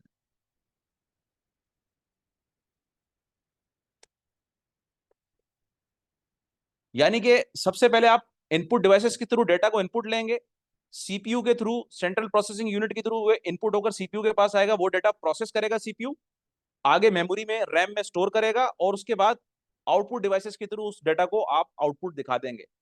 ये बिल्कुल ऐसा ही है जैसे मैंने टाइप स्क्रिप्ट में प्रोग्राम लिखा हेलो वर्ल्ड का, तो मैंने कंसोल डॉट लॉग पे मॉनिटर से अपने कीबोर्ड से इनपुट ली, और उसके बाद जनाब मैंने जैसे ही प्रोग्राम को रन किया तो सीपीयू के पास गया प्रोग्राम रन होने के लिए, फिर रैम में लोड हुआ, और फिर मेरे मॉनिटर पे डिस्प्ले हो गई आउटपुट।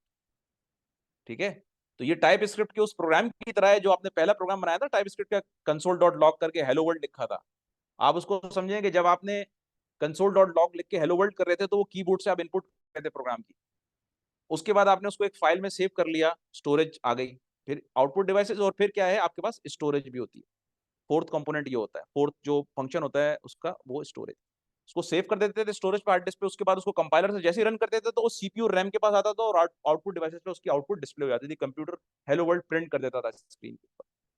ठीक है, तो कंप्यूटर्स में हमारे पास जो कंप्यूटर सिस्टम्स हैं उनपे उनमें इनपुट डिवाइसेस होती हैं और आउटपुट डिवाइस। इनपुट डिवाइसेस का काम क्या होता है कि यूजर से डेटा की इनपुट लेना, वो इनपुट ऑडियो की फॉर्म में भी हो सकती है, वो इनपुट कैमरे की सूरत में वीडियो के फॉर्म में भी हो सकती है, वो इनपुट कीबोर्ड के थ्रू कैरेक्टर्स की फॉर्म में भी हो सकती है, वो इनपुट जो है वो आपके पास किसी एक्सटर्नल मोडेम से भी आ सकती है।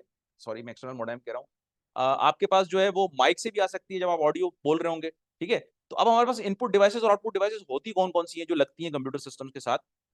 माउस लगता है, ये इनपुट डिवाइस है। कीबोर्ड है, अगर हम गेमिंग से हम खेलते हैं, गेम्स वगैरह कंप्यूटर गेम्स खेलते हैं तो जॉयस्टिक्स के थ्रू हम वो गेम भी खेल रहे होते हैं। डिजिटल कैमरे के थ्रू जो है वो हम क्या कर रहे होते हैं, अपनी वीडियो की इनपुट ले रहे होते हैं। ठीक है, माइक के थ्रू हम ऑडियो की इनपुट ले रहे होते हैं, स्कैनर के थ्रू हम स्कैन कर रहे होते हैं, वो इनपुट ले रहे होते हैं, टच स्क्रीन के थ्रू हम इनपुट दे रहे होते हैं, flash drive, USB flash drive के थ्रू भी हम इनपुट दे रहे होते हैं। हम जब फ्लैश ड्राइव स्टोरेज लगाते हैं, जैसे ही हम यूएसबी स्टिक लगाते हैं, तो एक इनपुट होती है ना डेटा की जो हम देते हैं सिस्टम में स्टोर करने के लिए। अब कंप्यूटर की आउटपुट डिवाइसेस कौन सी हैं कि भाई जब कंप्यूटर डेटा को इनपुट लेने के बाद प्रोसेस कर लेता है सीपीयू के थ्रू और रैम के थ्रू, तो फिर वो हमें आउटपुट देता है मॉनिटर पे, स्पीकर्स के थ्रू, प्रिंटर्स के थ्रू, स्कैनर्स के थ्रू, प्रोजेक्टर के थ्रू, प्लॉटर्स के थ्रू और एक्सटर्नल हार्ड ड्राइव्स के थ्रू। हम ये सारे काम आउटपुट डिवाइसेस से लेते हैं। ठीक है, आउटपुट लेते हैं, प्रोसेस करने के बाद हम आउटपुट लेते हैं कि हम आउटपुट प्रिंटर पे भी ले सकते हैं। अब ये बेस्ड ऑन अवर रिक्वायरमेंट कि हमें आउटपुट कैसी चाहिए, क्या हमें सिर्फ स्क्रीन पे डाटा देखना है तो हम मॉनिटर के ऊपर देख लेंगे, क्या हमें वॉइस को प्रोसेस करके स्पीच को सिंथेसाइज करके स्पीकर्स पे सुनना है, यानी एआई के थ्रू आपने स्पीच को सिंथेसाइज किया, प्रोसेस किया, और उसके बाद स्पीकर पे सुनना है, तो वो हम स्पीकर्स के थ्रू सुन भी सकते हैं आउटपुट डिवाइस। अगर हमें कोई पिक्चर एडिट करके प्रिंटर से प्रिंट करानी है तो वो प्रिंट कर सकते हैं, स्कैनर से प्रिंट करानी है वो प्रिंट कर सकते हैं। तो ये सारी आउटपुट डिवाइसेज हैं। तो अगर मैं एक ब्लॉक डायग्राम देखूं कंप्यूटर सिस्टम की, तो वो कुछ इस तरह की नजर आती है। इसको समझना बहुत जरूरी है। ठीक है, अगर हम इस ब्लॉक डायग्राम को देखें तो इसमें हमें दो चीजें नजर आ रही हैं कंप्यूटर सिस्टम की। नंबर वन, के कंप्यूटर सिस्टम में सीपीयू है लगा हुआ मेन, जिसको कि हम कह रहे हैं कि ये हमारा क्या है, सेंट्रल प्रोसेसिंग यूनिट है, ये कंप्यूटर का ब्रेन है, हर चीज कंप्यूटर की यहां से कंट्रोल होती है, ये इंस्ट्रक्शन देता है, ये आपके प्रोग्राम को एग्जीक्यूट करता है, ये आपके प्रोग्राम को कहता है कि जाके सेव हो जाओ, ये आपके प्रोग्राम को कहता है कि ये काम करो। मैंने बताया ना कि ये हमारा जिस तरह ब्रेन वर्क करता है ना, इंसान का जो ब्रेन का काम है वही सीपीयू का काम है कंप्यूटर में। ठीक है, अब वो ये कैसे काम करता है ये मैं आगे इन डेप्थ इस कोर्स में हम कवर करेंगे, ये कैसे करता है। अच्छा, अब सीपीयू के साथ क्या है, सीपीयू के साथ आपके अटैच्ड है रैम, मेमोरी यूनिट अटैच्ड है, इनपुट डिवाइसेस अटैच्ड हैं, आउटपुट डिवाइसेस अटैच्ड हैं। ठीक है, अच्छा, ये इनपुट डिवाइसेस के थ्रू हमारे पास डेटा आ रहा है जो कि हमारे पास रैम में स्टोर हो रहा है, और रैम फिर इंस्ट्रक्शंस देती है, सीपीयू फिर इंस्ट्रक्शन देता है रैम को कि भाई मुझे डेटा दो जो आपने इनपुट लिया है। वो फिर रैम से डेटा जो है वो सीपीयू को ट्रांसफर होता है, सीपीयू ट्रांसफर करके उसकी आउटपुट यहीं रैम में स्टोर करता है, और फिर रैम से ही डेटा वापस आउटपुट में आ जाता है, आउटपुट यूनिट में आ जाता है। यहाँ पर एक और यूनिट बनना चाहिए, स्टोरेज यूनिट, के डेटा प्रोसेस होने के बाद स्टोर भी होता है। ठीक है, वो मैं बना देता हूँ यहाँ पर, स्टोरेज यूनिट, कि यहाँ पर हार्ड डिस्क लगी हुई होगी एक, जहाँ पे डेटा स्टोर भी हो रहा है। ठीक है, हेलो, एक्सक्यूज मी सर। जी जी। जी सर, मैं मेरा ख्याल है वो आप थोड़ा सा जितना हमने पढ़ा दिया उसमें थोड़ा सा अगर हम फीडबैक ले लें कि आया, समझ आ रहा है या नहीं, या कुछ इस तरह का कि बच्चे समझ रहे हैं सारे स्टूडेंट्स, तो फिर हम फर्दर चलते हैं। और वो क्विज और असाइनमेंट से रिलेटेड भी था।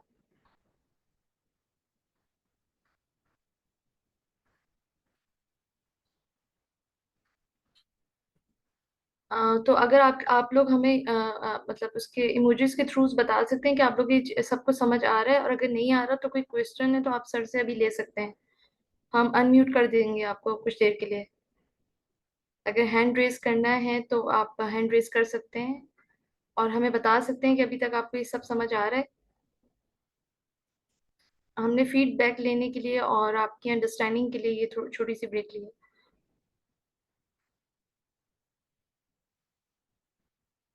अगर आप इमोजी से जाहिर करेंगे तो हमें समझ आ जाएगा कि आप सबको, आपकी सबकी अंडरस्टैंडिंग हो रही है यहाँ पे। एंड अगर किसी का कोई सवाल है तो वो हैंड रेस कर सकता है, देन उसको फिर हम अनम्यूट करके उसके सवाल क्लियर कर देंगे।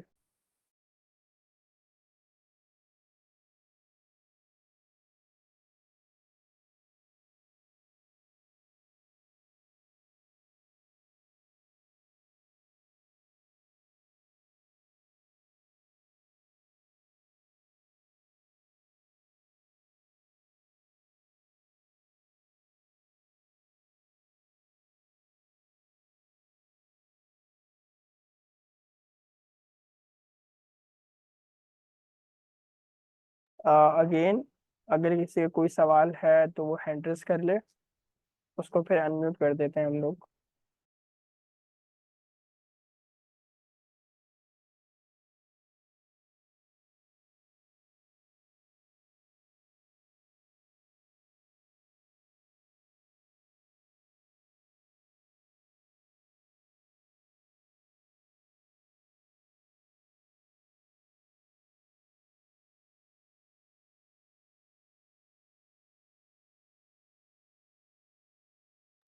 जी ठीक है, हमें इस फीडबैक से ये पता चल गया कि आप लोग को बहुत अच्छा समझ आ रहा है, तो हमने ब्रेक इसलिए जाता है कि हम आपकी अंडरस्टैंडिंग को चेक कर सकते हैं। तो सर यासर आप हैं? सर जी सर जी जी जी, आप जी जी कैरी ऑन कर रहे हैं। मैं कर लेता अच्छा सर, एक चीज आप मुझे ये बताएगा कि आपके पास से ये रेड लाइन रिमूव करने का ऑप्शन शो हो रहा हूँ। एक सेकंड रुकिएगा, मैं देख है? लेता हूँ का। किस स्टूडेंट ने शैतानी करी है ये? यार ये अगर नहीं, मेरे पास आई थिंक शो नहीं हो रहा, तो इसको रिमूव कैसे किया जाए? मेरा ख्याल है किसी व्हाइट बोर्ड से या चैट से किया सकते हैं, एनीवे अगर अभी रिमूव रेड लाइंस, ये प्लीज कैसे करें, एक मिनट।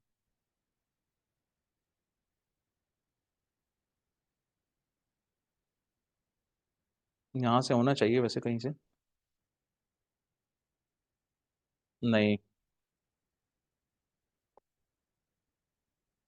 यहाँ से हो सकता है, हाँ एनोटेशन से यहाँ से आएगा, रेजर है। That's great. ठीक है, अच्छा ये ठीक है मुझे जी। बताएगा कहाँ पर था? ये एनोटेशन में आएंगे आप, यहाँ पे एनोटेट में, एनोटेट में आएंगे, क्लिक करेंगे ना तो ये आपके पास ये बहुत सारे टूल बॉक्स आ जाएंगे, यहाँ पे टूल बॉक्स आ जाएगा, इसके अंदर इरेजर का ऑप्शन है ये वाला, इसको आप ओके। सिलेक्ट करें उसके बाद करें तो वो हो जाएगा। ठीक है, एनीवे ठीक है, कोई बात नहीं, कोई बात नहीं। ठीक है, तो हम यहाँ पे थे कि ब्लॉक डायग्राम में मैंने आपको ये बताया कंप्यूटर सिस्टम की, कि यहाँ पर हमारे पास इनपुट डिवाइसेस हैं जो कि कनेक्टेड है हमारे सेंट्रल प्रोसेसिंग यूनिट से और रैम से, और सीपीयू, जब ये डेटा इनपुट आता है तो सीपीयू जो है वो रैम में डेटा को स्टोर करता है प्रोसेस करने के बाद, और इनपुट भी रैम से ही लेता है डेटा को मजीद प्रोसेस करने के लिए। तो जो डेटा की इनपुट और आउटपुट है वो देखें कहाँ से हो रही है, इस डायग्राम में देखें डेटा इनपुट भी कहाँ हो रहा है, लैंड कहाँ कर रहा है, रैम में लैंड कर रहा है, और डेटा निकल भी कहाँ से रहा है, रैम से ही आउट हो रहा है। लेकिन इसके इंफॉर्मेशन के इस फ्लो को कंट्रोल कौन कर रहा है, वो सीपीयू कर रहा है। ये बहुत इंपॉर्टेंट चीज है, ये अगर चीज समझ आ गई ना आपको तो इंशाल्लाह कई चीजें आपको बड़ी क्लियर हो जाएंगी आसानी से। इसमें फिर ये रैम से डेटा जो है वो हार्ड ड्राइव पे भी स्टोर हो सकता है, स्टोरेज यूनिट जो है बना हुआ हार्ड ड्राइव, ये बना हुआ इसी पे हार्ड डिस्क पे स्टोर हो जाता है जब हम प्रोसेस करने के बाद, ताकि हम फ्यूचर में भी डेटा को देख सकें, या हम सीडी के ऊपर भी राइट कर सकते हैं, जो हमारे पास ऑप्टिकल डिस्क होती है, हमारी डीवीडी होती है, उस पर भी राइट कर सकते हैं, उससे भी हम डेटा को ले सकते हैं इनपुट, हार्ड डिस्क से भी डेटा को इनपुट ले सकते हैं, यहाँ पर भी एक एरो बनना चाहिए।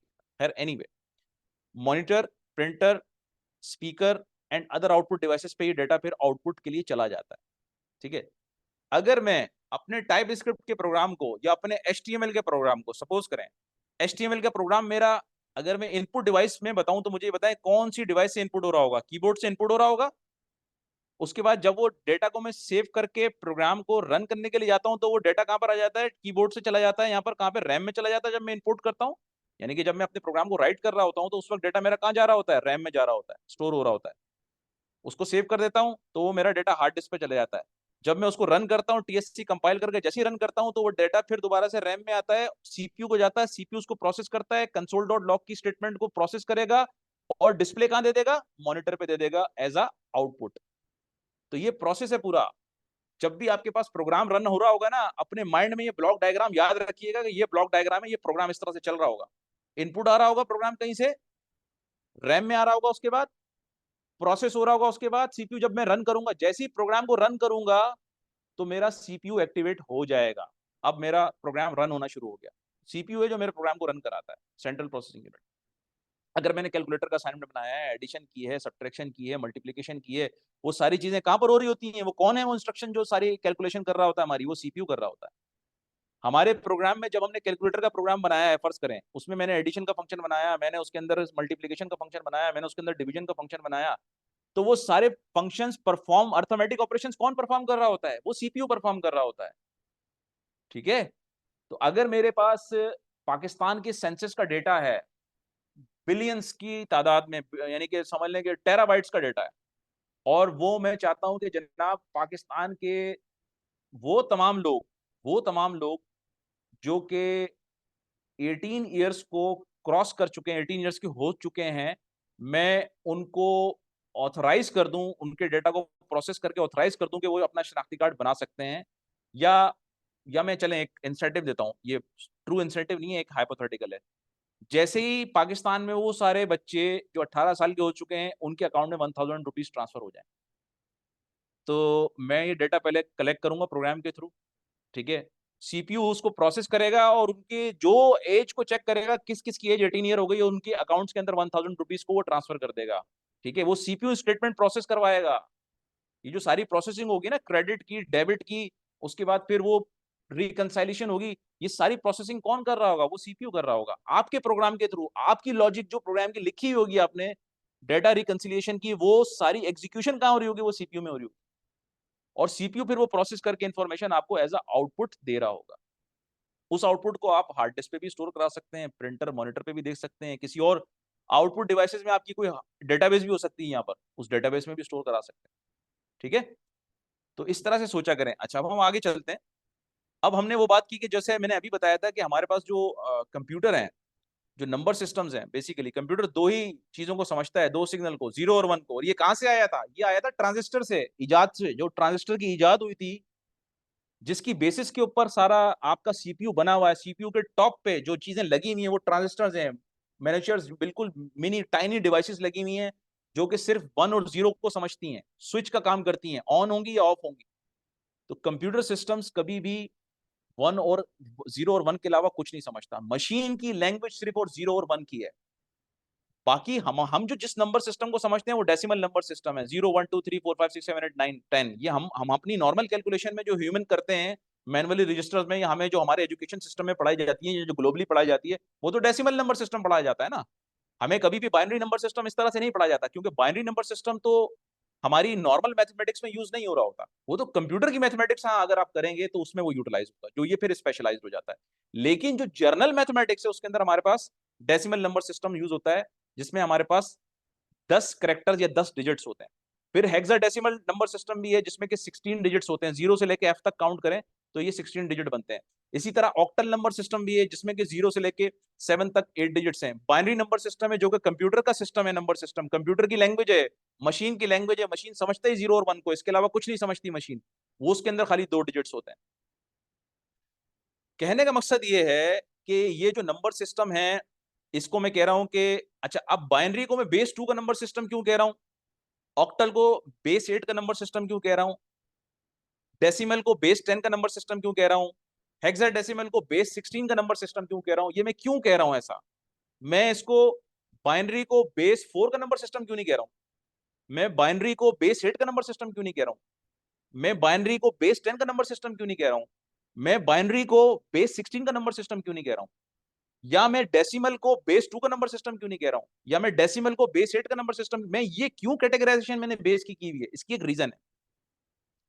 इसकी रीजन ये है कि जो नंबर सिस्टम है, ये जो बेस है, ये रिप्रेजेंट कर रही है कि इस नंबर सिस्टम में 2 यूनिक डिजिट हैं, 0 और 1, ये 2 यूनिक डिजिट हैं। ऑक्टल के अंदर 8 यूनिक डिजिट्स हैं, 0 1 2 3 4 5 6 7, 0 से लेकर 7 तक काउंट करें, ये 8 यूनिक डिजिट्स हैं, इसलिए इसकी बेस 8 होगी। डेसिमल के अंदर 10 यूनिक डिजिट्स हैं, 0 1 2 3 4 5 6 7 8 9 10, 0 से लेकर 9 तक काउंट करें, 10 यूनिक डिजिट्स हैं, इसलिए ये इसको बेस 10 का सिस्टम कह रहे हैं। हेक्साडेसिमल को बेस 16 क्यों कह रहा हूं, क्योंकि इसके अंदर 16 यूनिक डिजिट्स हैं। अगर आप 0 से लेके एफ तक काउंट करें तो ये 16 यूनिक डिजिट्स कहलाएंगे। तो मेरा ख्याल है अब और कोई अगर क्वेश्चन नहीं है तो ये क्विज था, अब इसको हम एंड करते हैं और सेशन को एंड करते हैं, ठीक है? जी। ठीक है, फिर नेक्स्ट क्लास इंशाल्लाह हमारी सैटरडे को होगी, टाइप हम्म स्क्रिप्ट की। तो हम्म उसमें भी ज्वाइन करें आप सब इसी तरीके से। ओके, अल्लाह हाफिज।